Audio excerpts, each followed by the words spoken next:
ගොඩක් කාලයක් අමතක වෙන අමතක වුණ ඉතින් එහෙම ලොකු ප්‍රශ්නයක් ඇති වෙන දෙයක් තමයි මේ පාස්වර්ඩ් එක කියන්නේ. හරිද? මේ පාස්වර්ඩ් කියන concept එක මුලින්ම digital device එකකට introduce කරලා දෙන්නේ ෆර්නාන්දෝ ජේ කොර්බාතෝ කියන MIT University එකේ වැඩ කරපු පුද්ගලයා විසින් මේ 1961 දී. හරිද? 1961කට කලින් මිනිස්සු පාස්වර්ඩ් සහ පාස්කෝඩ්ස් ඔය රහස්‍ය වචන රහස්‍ය කේත පාවිච්චි කරලා තියෙන ඔය concept එක ඉස්සරින්ම තිබ්බ concept එකක්. මම මේ කියන්නේ මේ මුලින්ම electronic device එකට එහෙම නැත්නම් digital device එකකට මුලින්ම හඳුන්වලා දුන්නේ මේ ෆර්නාන්දෝ ජේ කොර්බාතෝ කියන එක්කෙනා විසින්. හරිද?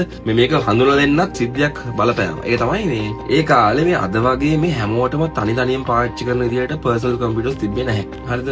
ඒ නිසා මේ එක කම්පියුටරයක් 4-5 දෙනා බෙදාගෙන තමයි පාවිච්චි කරන්නේ, use කරන්නේ. ඉතින් කොහොම කරාද ඉතින් දැන් 4-5 දෙනෙක්ගේ file projects වලත් තියෙනවානේ. එතකොට තව කෙනෙක්ට තව කෙනෙක්ගේ දේවල් personal දේවල් ගැන බලන්න පුළුවන්. එහෙනම් privacy පිළිබඳ ප්‍රශ්නයක් ආවා ඒ නිසා. දැන් ওই ප්‍රශ්නේ විසඳුමක් විදිහට තමයි මේ කොර්බාතෝ එල කිව්වේ. එහෙනම් අපි මේ එක එක users ලාට access වෙන්න Tamanට ආවෙන එක password විදිහට password එකක් හැම එක්කෙනාටම මේ හදාගන්න නිර්මාණය කරගන්න. එතකොට තමන්ගේ user account එකෙන් තමයි password එක ගහලා තමන්ගේ files වලට access ගන්න පුළුවන් ක්‍රමයක් නිර්මාණය කරනවා කියලා. නෝ විදිහට තමයි password කියන concept එක මේ introduce වුනේ. හරිද? අද වෙයිද දැන් password විතරක් නෙවෙයිනේ. හරිද?